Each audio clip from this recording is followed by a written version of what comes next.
Um, let's turn to Kamala Harris in a bit more detail. She is now, as of today, the presumptive nominee. She's secured enough committed supporters to be the nominee. So we're not expecting an interesting convention in the sense that it's not going to be meaningfully contested. She's obviously a figure that we've known about for a while because she's been the vice president for some time.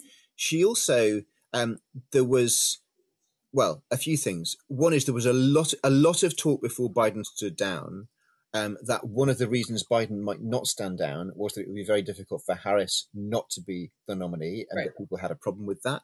There's the fact that she ran a primary campaign in 2020, which was not brilliant.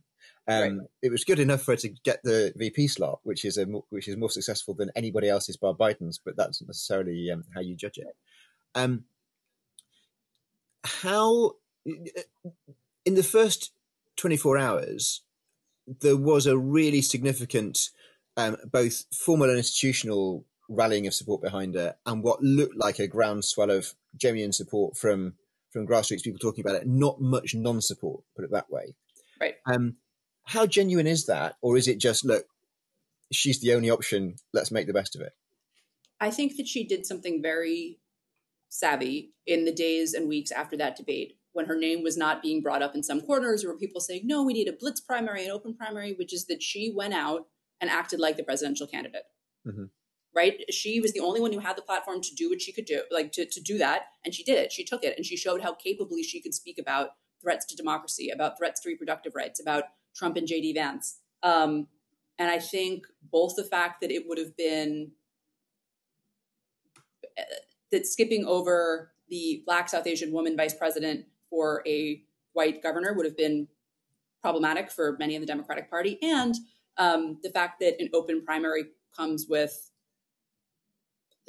chaos and potential for further disruption. These three factors sort of coalesced, and she was it. And I have to tell you, I think some people are worried, right? Because will America accept a woman of color as its president? Some people are just start off with a woman, and then we get to the woman of color. Yeah, exactly. Some people are just relieved that it's not Biden, but I have to tell you, $81 million is not just that. People are genuinely very excited. I saw a funny tweet that was a young Black professor who said that his aunts were texting him. He was like, it's like 2008 again.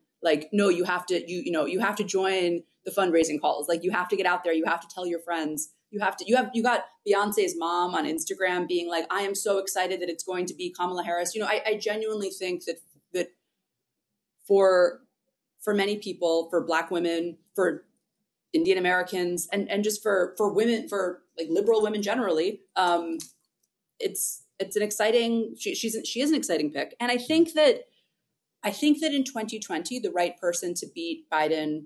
I think that in 2020 the right person to beat Trump was Biden, because you just wanted because as Ron Klein, his former chief of staff, said,